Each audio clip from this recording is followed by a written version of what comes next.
What if I told you that in 1982, one company was making more money than the entire film and music industries combined? They built a multi-billion-dollar empire from a single plastic box. And then, just 2 years later, that empire had vanished. This is the story of the incredible journey of the console that created an industry, and then came this close to destroying it.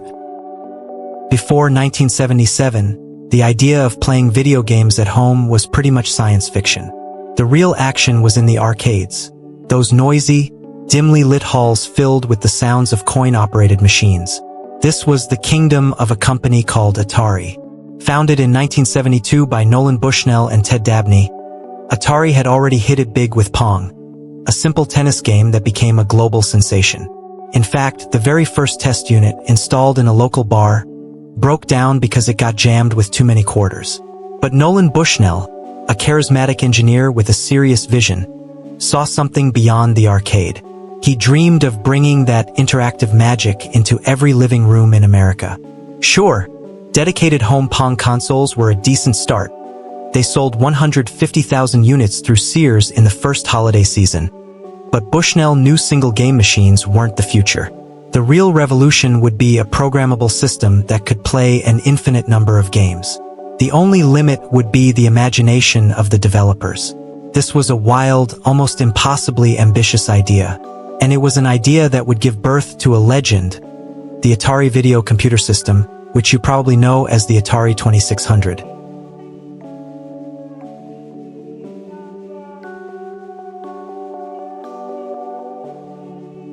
The project to build this dream machine was so secret, it began at an Atari subsidiary called Cyan Engineering. The code name? Stella, supposedly named after an engineer's bicycle. The challenge they faced was huge. Back in the mid-1970s, microprocessors were incredibly expensive. They needed to build a console that was powerful enough for great games but cheap enough for the average family. The key was the MOS Technology 6507, a cheaper version of the popular 6502 processor. Paired with a revolutionary graphics and sound chip called the TIA, the team finally had a working design.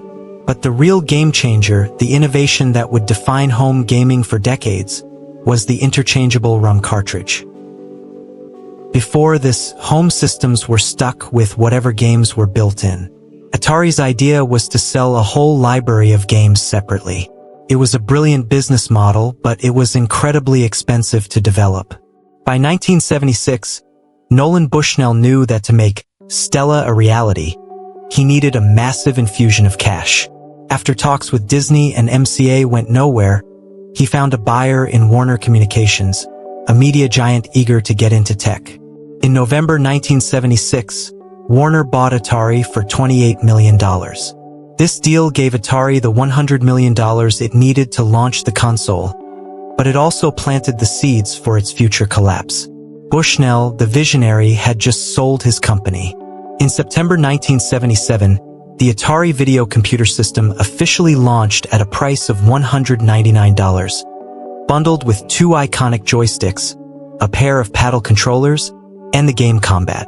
Early sales were just okay. The market was still new, and spending that much on an unproven gadget was a big ask for many families. Atari sold around 400,000 units in its first year, respectable, but not world-changing. The revolution needed a spark. It needed a killer app. That killer app showed up in 1980. Atari got the exclusive home rights to an arcade phenomenon that was swallowing quarters all over the world. Taito's Space Invaders.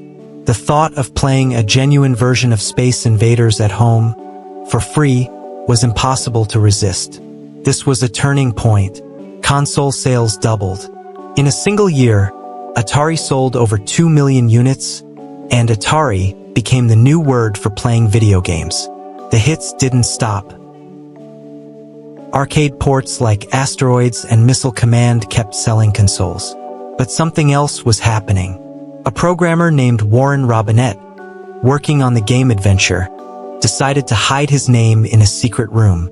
This is now considered the very first Easter egg. It was a quiet act of rebellion from a creator who, like all Atari programmers, was just an anonymous cog in the corporate machine. This lack of recognition was a growing problem. Under Warner's ownership, the creative, freewheeling culture Bushnell had built was being replaced by a rigid corporate structure. Game designers, the architects of Atari's billion-dollar success, were treated like factory workers. They got no royalties, and their names never appeared on their own games. The CEO installed by Warner, Ray Kasser, famously told a group of top developers they were no more important than the people on the assembly line. For four of Atari's star programmers, David Crane, Larry Kaplan, Alan Miller, and Bob Whitehead, that was the final straw. Their games had generated most of Atari's revenue, yet they saw none of the rewards.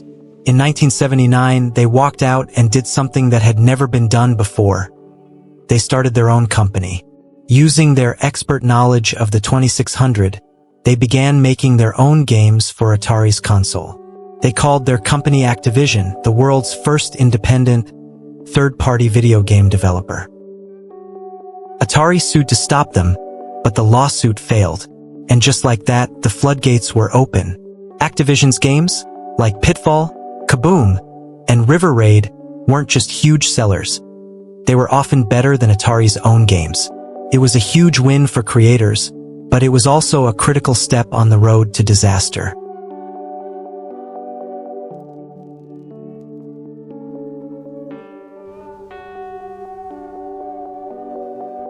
By 1982, Atari was on top of the world.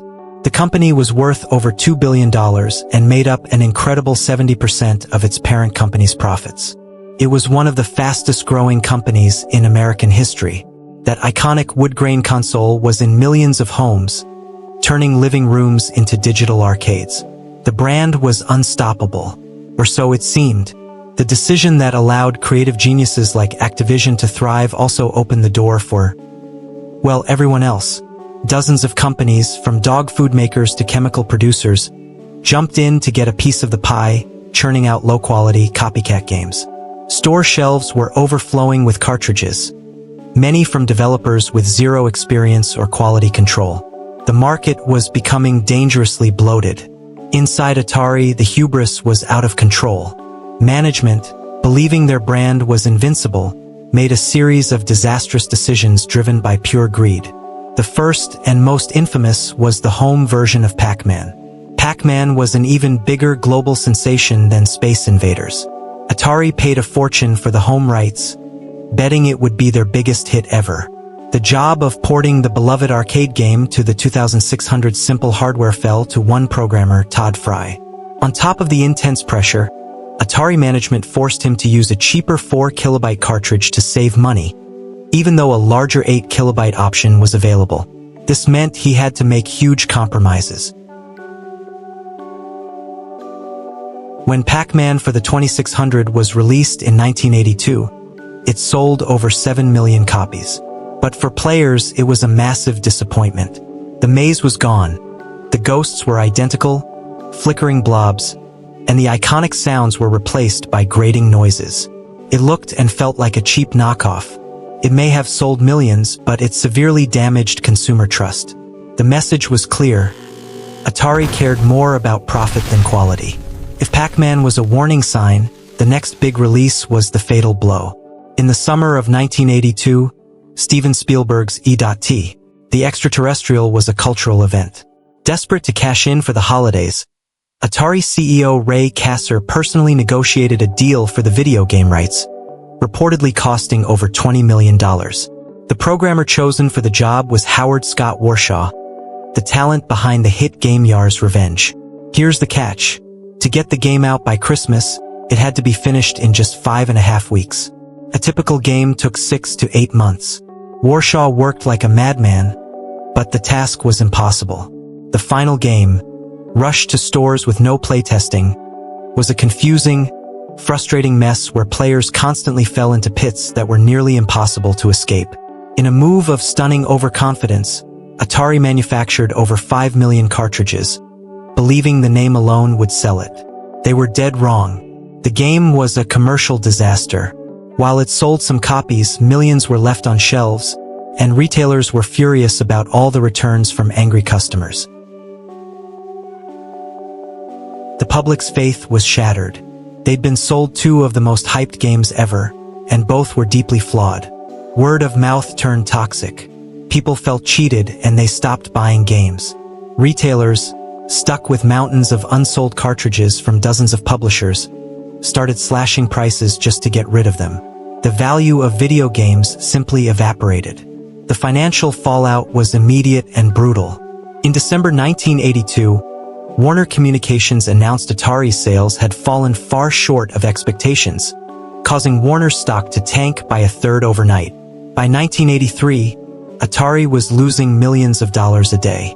The entire American video game market, which had peaked at over $3 billion, completely collapsed. Within 2 years, it shrank by 97%. The great video game crash of 1983 was here, and the company that started it all was at the epicenter of the implosion.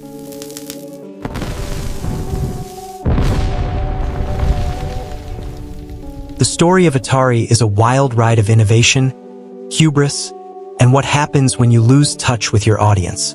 But even in failure, its legacy is undeniable. To learn more about the people and stories behind gaming's biggest moments, think about subscribing for more deep dives into video game history. What are your best memories of the Atari 2600? Let us know in the comments below.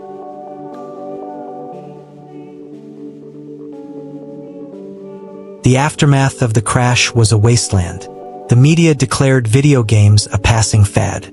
Stores that once couldn't stock enough games now refused to carry them at all. In North America, the industry was effectively dead. For Atari, things were apocalyptic. The company was drowning in unsold cartridges, especially millions of returned copies of E.T. and Pac-Man. So, in September 1983, Atari decided to make its problem disappear. In what would become one of gaming's most persistent urban legends, trucks hauled countless boxes of games and hardware from a warehouse to a landfill in Alamogordo, New Mexico. There, the cartridges were supposedly crushed and buried under concrete. For decades, many dismissed the Atari tomb as a myth. But in 2014, as part of a documentary film, an excavation team got permission to dig. On April 26, 2014, in front of a crowd, they unearthed the truth. There, buried in the desert soil, were thousands of Atari cartridges. Centipede, Space Invaders, and yes, crushed, dirt-caked copies of E.T. The extraterrestrial. The legend was real. It was a physical monument to a spectacular corporate collapse. In the wake of the crash, Warner Communications sold off Atari's consumer division in 1984. The company that had once dominated the tech world was shattered. But the lessons from its failure were just as important as the innovations from its success. Across the Pacific, a Japanese company that had been watching the American market very closely was getting ready to make its move. That company was Nintendo. When Nintendo planned to bring its Famicom system to North America as the Nintendo Entertainment System, NES, it faced a market that was completely hostile to video games. So, they aimed their strategy directly at Atari's failures. They marketed the NSE, not as a video game console, but as an entertainment system, even bundling it with a robot toy, ROB, to distance it from the fad that had just died. Most importantly, they created the Nintendo seal of quality. This golden sticker on every game box was a direct promise to consumers that Nintendo had approved the game and that it met a certain standard. It was a direct response to the flood of terrible, unlicensed games that killed trust in Atari. Nintendo tightly controlled who could make games for its system, preventing the very market oversaturation that caused the 1983 crash. And it worked. The NES was a massive success that single-handedly resurrected the home video game industry in North America. So, what is the ultimate legacy of the Atari 2? It's not just a story about a spectacular failure. The console was a true pioneer. It established the whole concept of a home console with interchangeable cartridges, a model that dominated the industry for 30 years. It introduced millions of people to interactive entertainment and created the first generation of gamers. Even today, more than 40 years later, the Atari 2600 lives on. A dedicated homebrew community still creates new games for the system. pushing the old hardware in ways its creators never dreamed of. Emulators like Stella ensure its entire library is preserved. The iconic joystick and wood-grain console have become powerful symbols of nostalgia, instantly recognizable icons from the golden age of gaming. The incredible journey of the Atari 2600 is a classic story of rise and fall. It's a story of a revolutionary vision that built an industry and changed the world. And it's a cautionary tale about how corporate greed and losing your creative soul can lead to ruin. It created a boom so huge that its bust nearly wiped out the idea of video games for good. But its true legacy isn't the crash, but the resurrection that came after. The mistakes made by Atari provided the perfect blueprint for Nintendo to build a new, more stable, and more enduring industry.